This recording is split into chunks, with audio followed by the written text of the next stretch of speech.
Muito boa tarde a todos. Estamos aqui mais uma vez dando continuidade ao nosso estudo do cristianismo e a eclesiologia, né? E estamos na etapa final. No primeiro momento estivemos falando a respeito das relações da igreja com a sociedade, dentro da sociedade, a cultura, a política, outras religiões. No segundo momento estivemos falando do cristianismo contemporâneo, né? Pontos positivos, negativos, o excesso de religiosidade. E agora, na etapa final, estamos tratando do cristianismo e a eclesiologia de maneira geral, propriamente dita. E na semana passada, no último vídeo, nós falamos com relação aos ritos, as práticas, ritos e rituais, e pontos positivos e negativos, excessos, e a questão da consciência quando realizamos cada uma dessas coisas. E hoje estaremos entrando numa outra parte que, infelizmente, ela é muito comprida. Infelizmente e infelizmente, né? Vai ter o gostinho de quero mais. E o gostinho de quero mais, às vezes, isso, ou seja, me dá agora mais responsabilidade de fazer uma coisa atrativa agora. Para, caso queiram continuar, na semana que vem estaremos dando continuidade a esse tema que estaremos tratando hoje, né? Que ele é muito abrangente, que é a respeito do reino de Deus. A visão do reino é o segundo ponto do cristianismo e a eclesiologia. Dentre os muitos textos que informam sobre o reino de Deus na Bíblia, né, eu escolhi um e vou estar falando dele. Esse texto é Mateus 13, capítulo 13, do versículo 31 ao versículo 33, que diz assim: outra parábola lhes propôs, isso Jesus, né, dizendo: o reino dos céus é semelhante ao grão de mostarda que o homem, pegando nele, semeou no seu campo, o qual é realmente a menor de todas as sementes, mas, crescendo, é a maior das plantas, e faz uma árvore, de sorte que vêm as aves do céu e se aninham nos seus ramos. Outra parábola lhes disse: o reino dos céus é semelhante ao fermento que uma mulher toma e introduz em 3 medidas de farinha até que tudo seja levedado. Que olha assim, tem muita complexidade, né? Eu separei uma pergunta que vai servir de introdução para podermos aprofundar em alguns aspectos nessa primeira parte desse vídeo de hoje, certo? Então vamos fazer a pergunta para podermos iniciar. Será que o reino de Deus é igual ao reino do mundo? Né? Existe um... Próximo slide, pastor. Isso aí. Né? Eu fiz alguns paralelos para tratarmos. Né?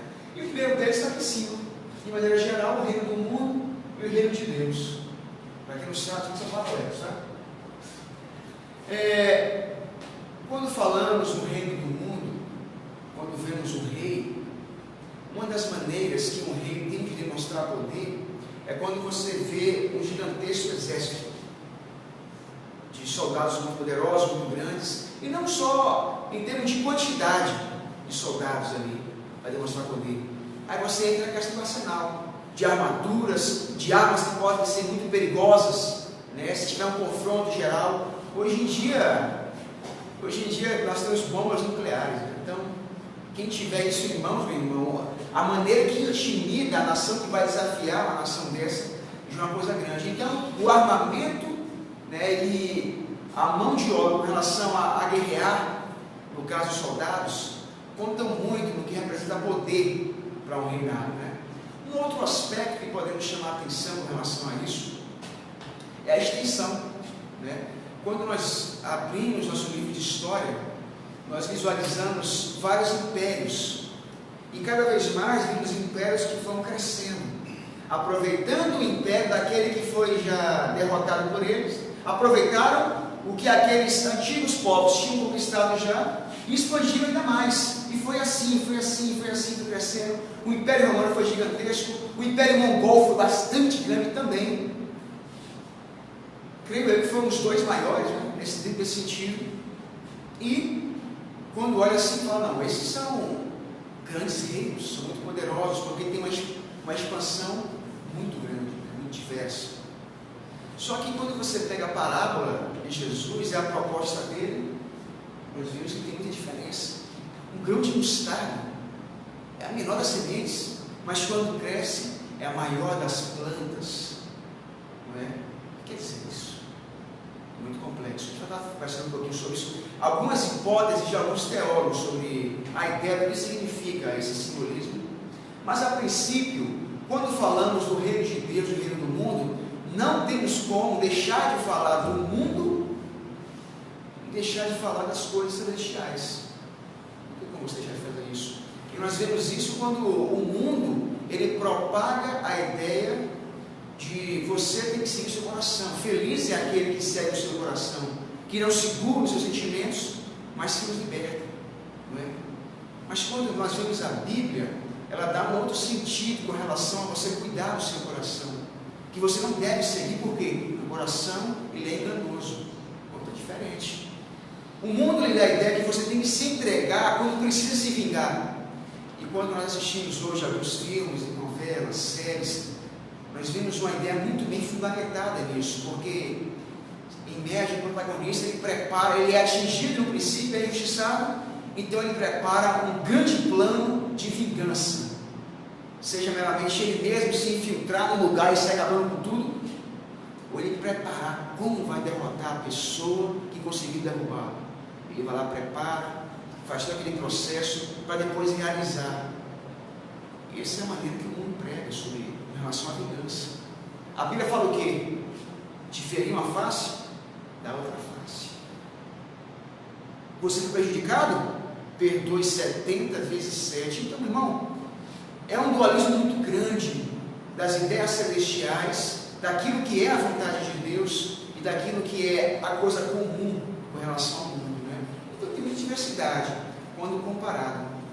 Mas vamos dar aqui continuidade então ao segundo aspecto sobre a questão do reino de Deus. Existem ideias sobre o tempo. Existem alguns historiadores, né, que creem que quando Jesus menciona sobre o reino dos céus e o reino de Deus, que muitos também dizem que é a mesma coisa, é que ele está falando simplesmente naquele período, naquilo que foi 2000 anos atrás. Por quê?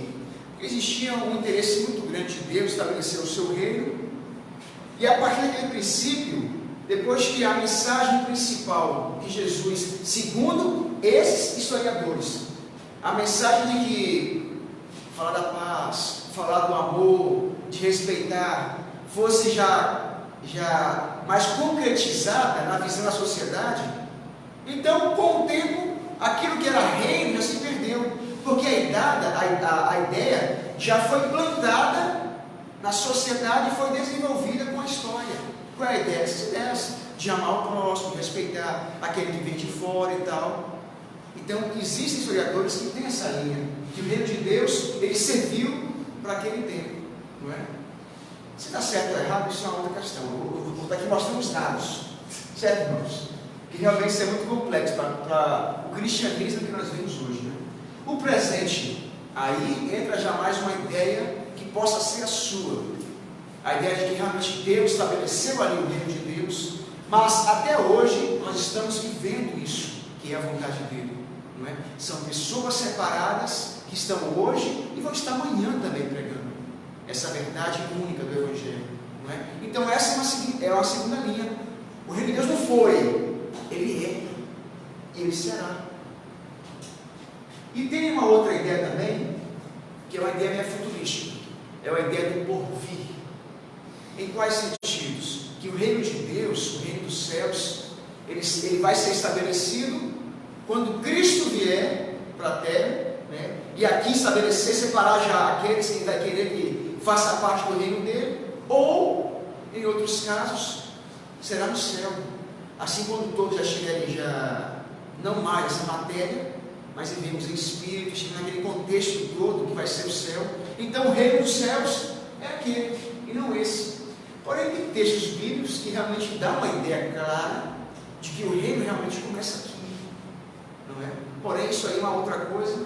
Mas a princípio, o tempo em si, quando falamos do reino, historiadores trabalham ele de maneira muito abrangente. Então ele é muito discutido. Né? Outro aspecto é com relação ao lugar. Né? Só falta. Relação ao lugar. Porque muitos acham que o reino de Deus é o mundo, é a criação dele. Isso aqui tudo é o reino de Deus. Que Deus está no domínio.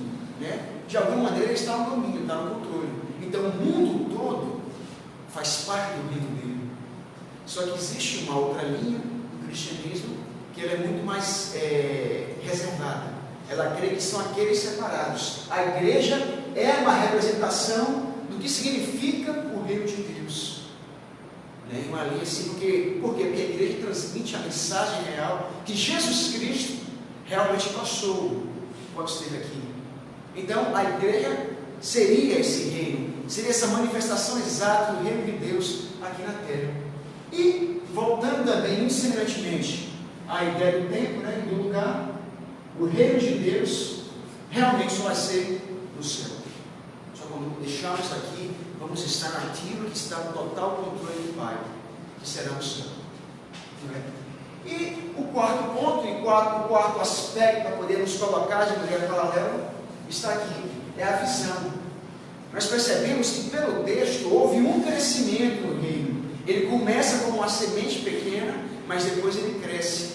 Começa com uma espécie de bolo, mas com fermento ele também cresce. Não é? E por quê? Existe algum aspecto material e espiritual. Alguns historiadores que também reforçam essa ideia do passado, eles creem que é um material. Por quê? Porque Jesus ele começou a ideia do reino aqui. Até a princípio eram alguns seguidores, eram discípulos ali um ou outro, mas com o passar do tempo virou a maior religião da história.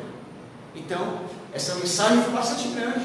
Então, por esse crescimento histórico, existe uma ideia de que o reino de Deus, está nesse sentido material, nesse que podemos acompanhar na história, que já aconteceu, e que até hoje é presente. Porque até hoje o cristianismo é a maior religião que existe. Né? Só que também existe o aspecto espiritual. E esse espiritual, ele é pessoal.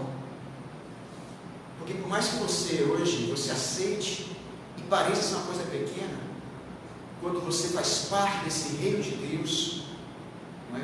Quando você faz parte da proposta que Jesus tinha desde o princípio, você começa a fazer parte agora da coisa mais importante da história, daquilo que é mais significativo para a vida humana, que é simplesmente o aspecto espiritual. Quando você morrer, deixar de existir, você continuará fazendo parte desse reino.